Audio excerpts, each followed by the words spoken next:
Welcome back to Let's Play. Diego here. Let's just kind of see if we can get this going.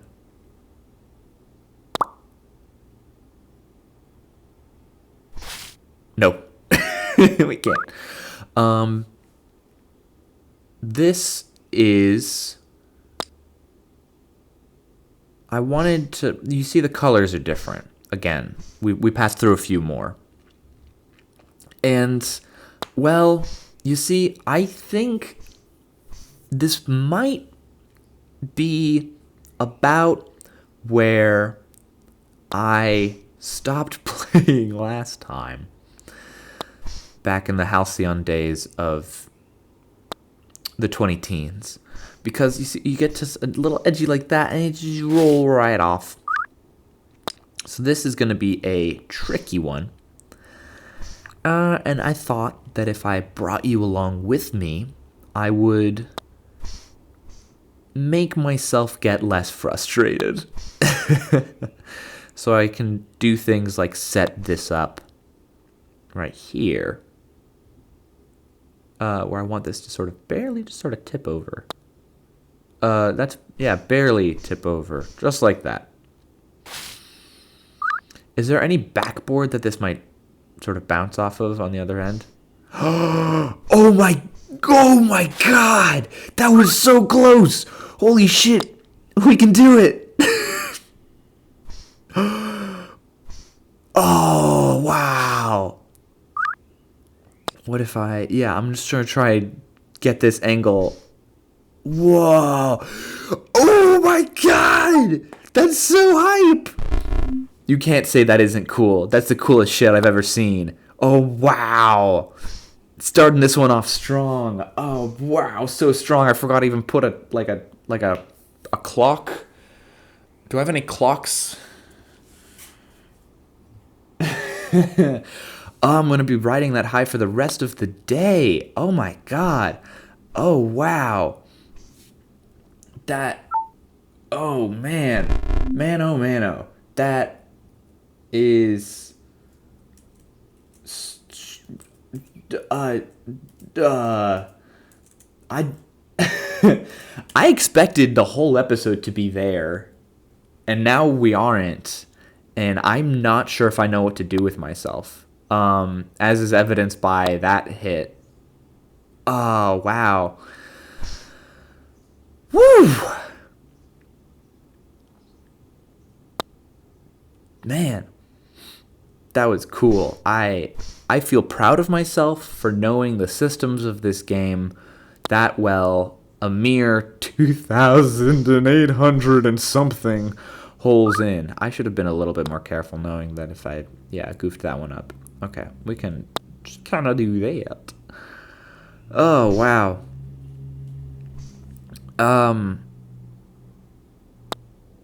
Yeah. I have to admit, in a lot of ways, I didn't expect to be filming this episode. In part, I was going to do something different. And, going to maybe close out desert golfing with triumphantly beating that hole. So even the tiniest bit of a potential script that you can write for a let's play. It doesn't have to be this one. Thrown right out the window. Classic. But additionally, I was going to, be doing a different game. So I told you before. Oh, yeah. See, that was great. That's fantastic. I was talking a little bit before about what sort of setup I had been using to make this, where I'm just screen recording and I was just using a voice memo. There's two things about that, especially having gone and edited a lot more of them, that I want to now talk about, also in terms of why I was not expecting to be here. One, that ease on the front end makes it a little trickier on the back end in that, yeah, the, I want to say like the frame rate between the video and audio recording between screen capture and voice memos is different. And so the sync, it gets out of sync. And so to really sort of, I'm not paying attention to these shots. I need to I need to pay just a little bit more attention. Not too much, just a little. But the sync between the audio and video, not all of the audio, though, just the voice memo audio, which was not the game audio. So how it works is then the video track has on it the screen audio, where the voice memo track has the voice audio. I was kind of hoping that it could like bounce back a little bit more, and it'd be like a super cool hole-in-one, like off the backboard. There needs to be more backboards in golf.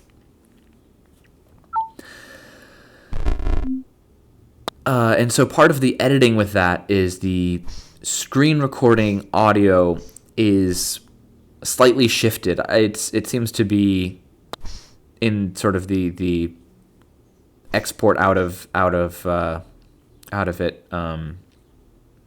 There's just a very slight delay in the audio. So you hit, and then a fraction of a second later you hear the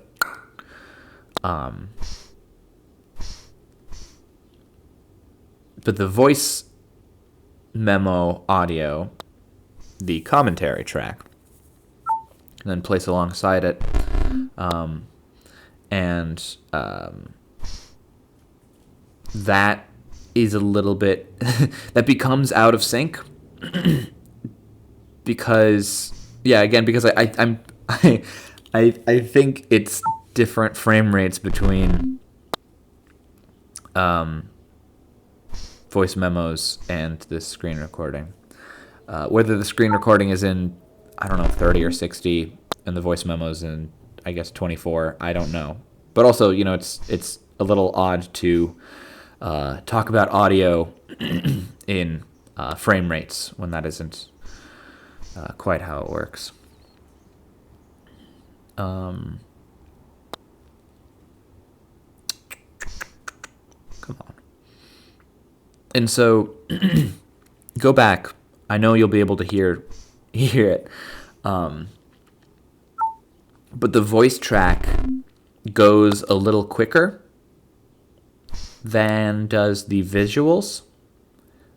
Again, barely quicker.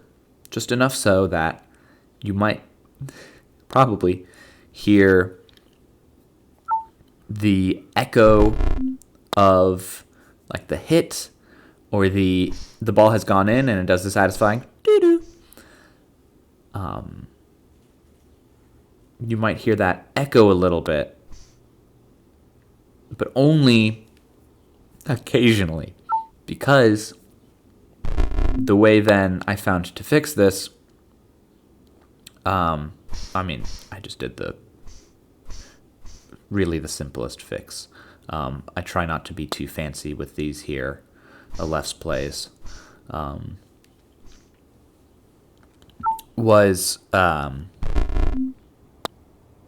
on now.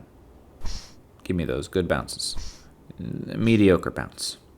Not in the water, so it's fine. It's fine.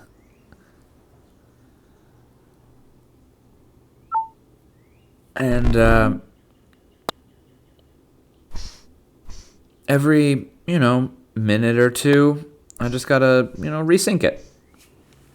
So if I hear the hit noise from the microphone, then I line that back up with the hit noise in the audio. And it's just like, again, the teeniest fraction of a second that there's a pause, separating it out. But that is something where, like, it isn't just I need to think about audio levels, and then otherwise it's all good. It is, hardly more involved, but more involved nonetheless.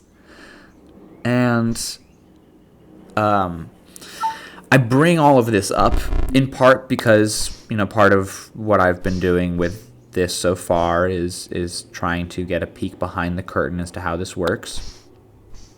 Part of that peek, too, I should say, is I am recording this a month and a half-ish past...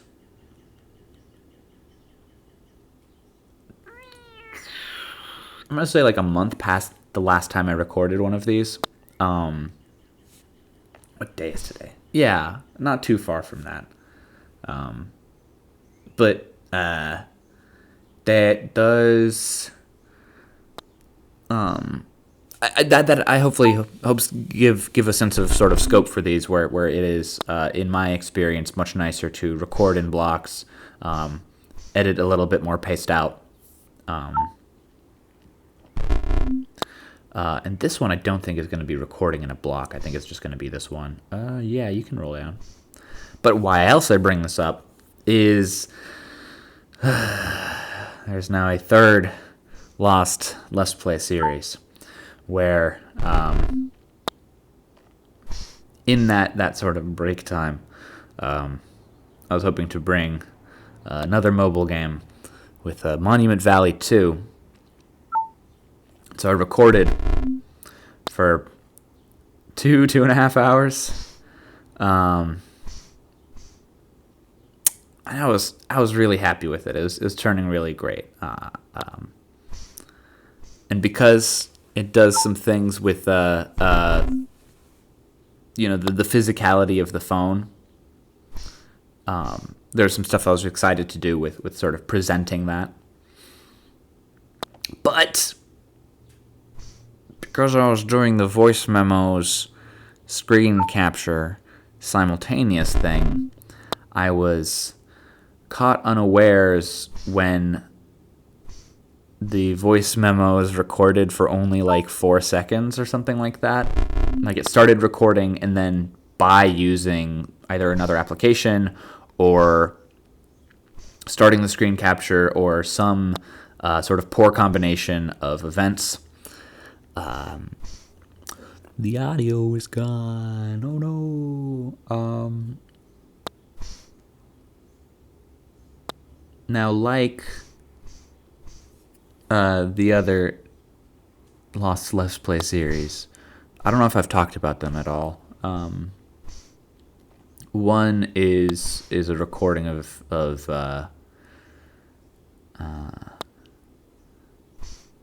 Age of Mythology that I might do something on Patreon just to give the full context of it. But the other is I recorded a Bionicle game. I think I talked about this with Tennessee on a recent one.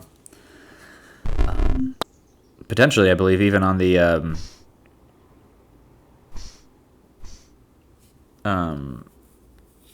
Kirby's Dream Course, which is one of my favorites. It's such a good game. So check that out.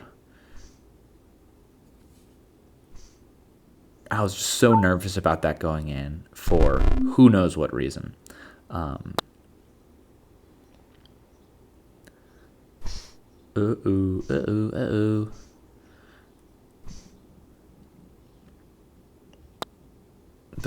I don't know. I may like record over it at some point, but it just feels like such a bummer, especially having it been, I guess, so recently. Like a month ago. Weird that a month feels recent when in pandemic times, a month never feels recent.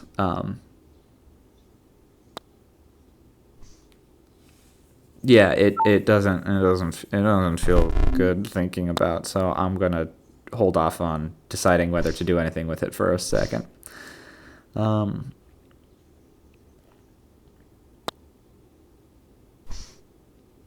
But I do want to do more mobile games. And so, now, circling everything back around, what this recording is also doing is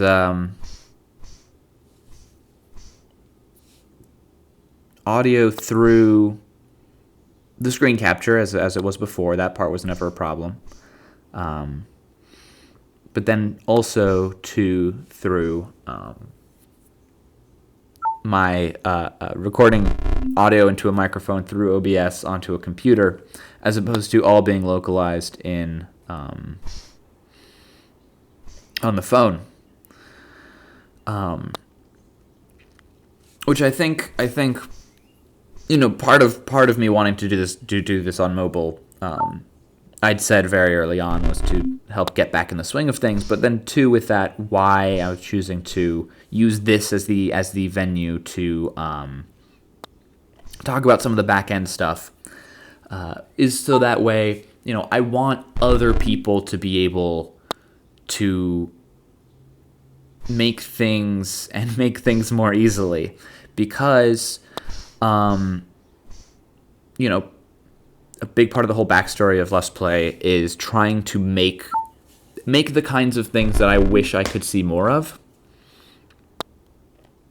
And, here that is particularly video games where I don't have to worry about the people playing those video games being bad people. You may still worry about that while watching Let's Play, and I don't blame you for any of that, from my perspective, cynicism, because you don't know me. If you do know me, hi, thanks for watching. You should hit me up so we can talk about life. It's been a while. I miss you. But no, I'll say chances are you don't know me.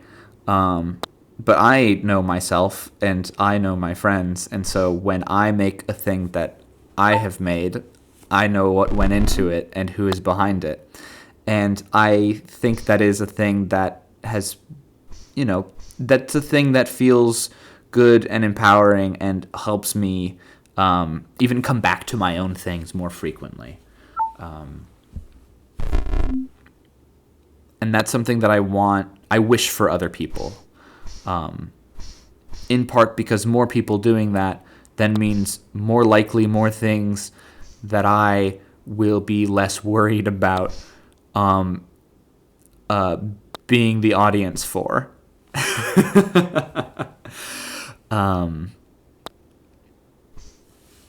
But knowing too with that a few times over that,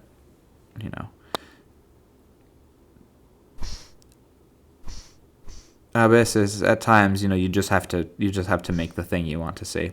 I don't think I did that one very well, and truly, I didn't. Let's try this one just a little softer. Yeah. Oh, that was so close. But again, if more people are making things that they want to see, then there's higher chance for overlap, but B, that's what I wanted that other time.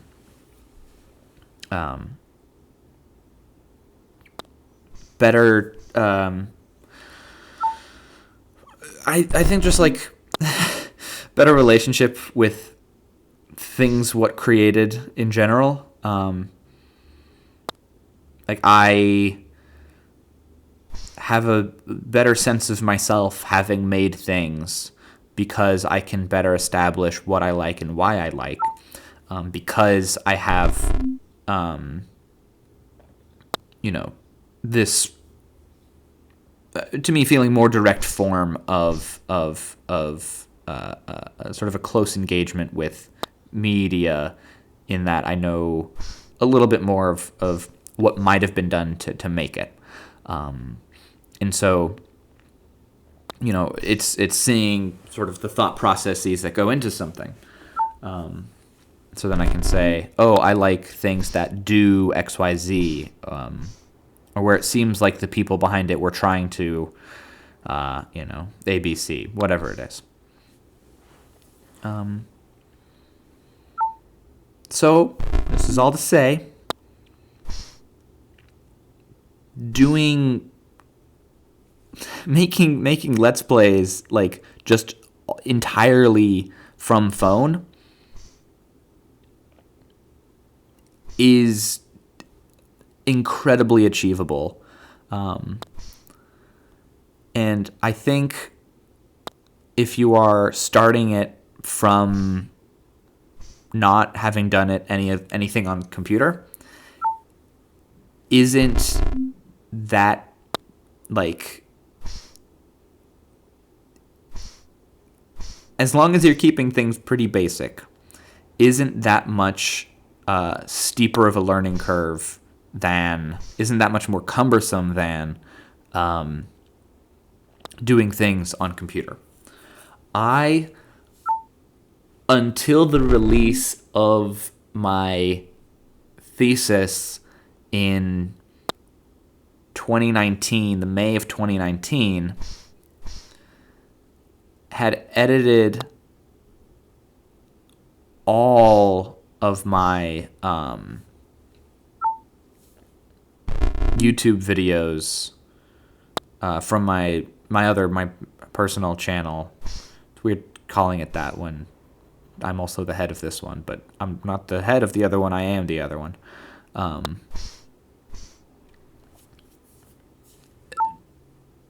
I edited and shot entirely from my, at the time, iPod for years. And there's some stuff from that which I am still incredibly proud of and still like go back to. And so like using, the tool in your hands, I feel like it's in part, knowing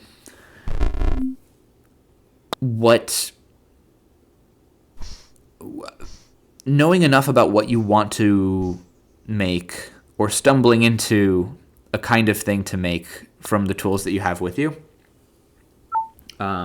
Because like part of why I didn't fully just adopt, I'm going to fully commit to this bit of making this desert golfing series entirely from my phone, from that perspective then, is in understanding that that's not what this channel as a whole has been.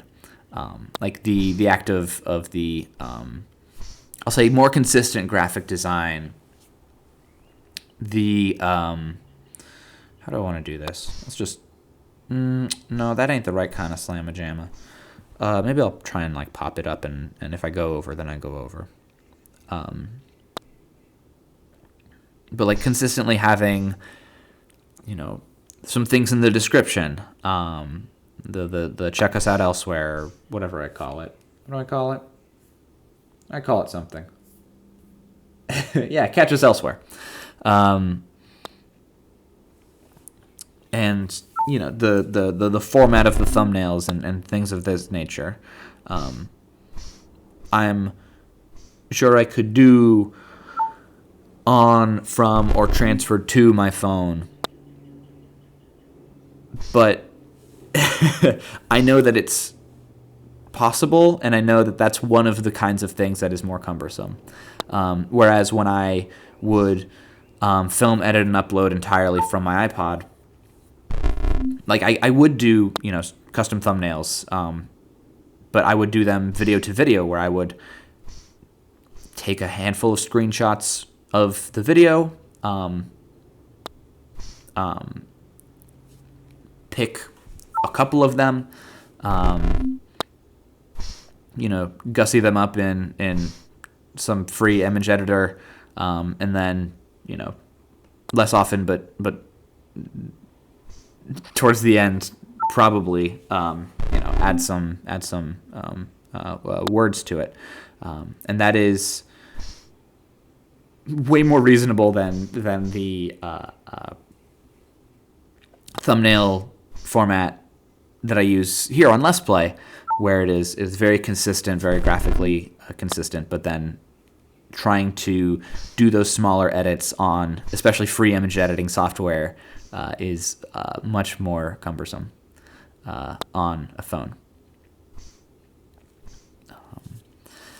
But if you are, if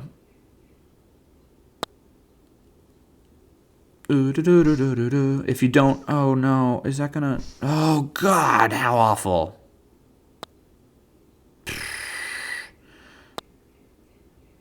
Fuck it, we're starting over. Oh, I thought that was gonna be like a really, really cool, just like kind of thing.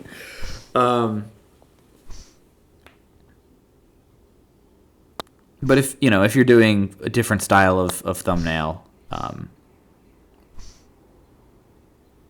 can imagine it being like way easier to rather than transfer everything over to a computer and sort of balancing those multiple devices. It's it could be entirely reasonable to do everything just from a phone, and I think that's neat. And I want you, yes you, whether or not I know you. Beans. That should have been it. I really do want more people to make more things. And I know it feels and seems and probably is that we are in a Yarr content bubble.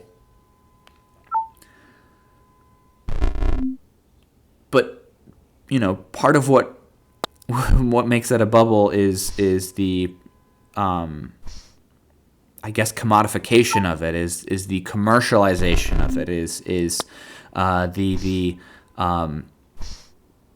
art as product rather than just art as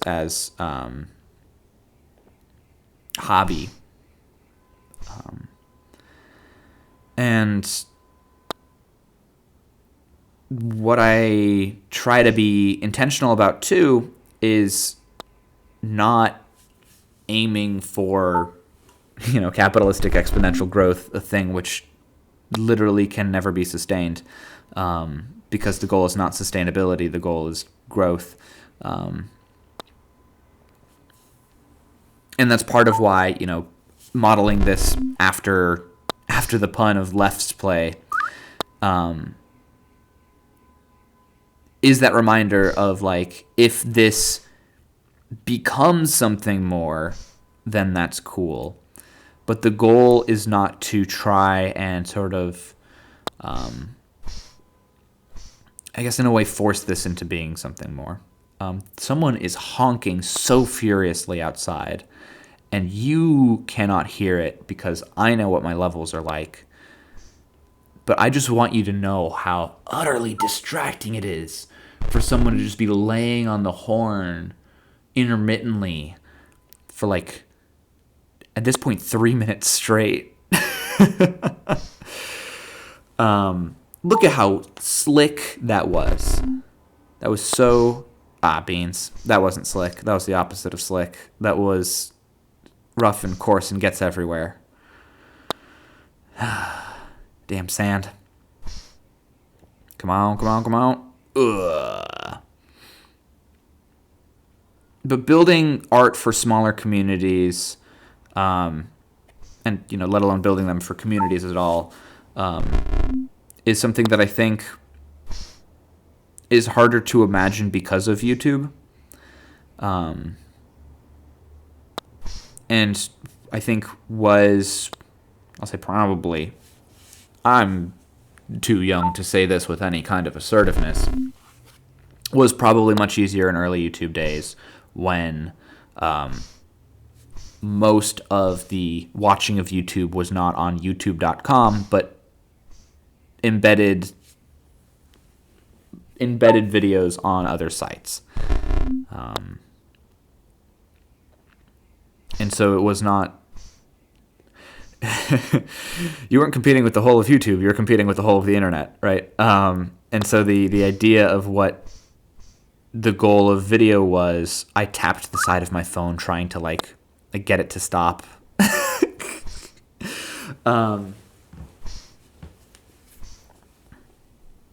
But rather than being on YouTube, being automatically you're in competition with everyone else, using this, monopolized video hosting platform as just video hosting, and trying to not have its deep webs of incentive systems take too deep a hold of you. But hell, maybe that's just me. We have made great progress, and this episode has already been way too long. So I will see you next time on Let's Play. Goodbye!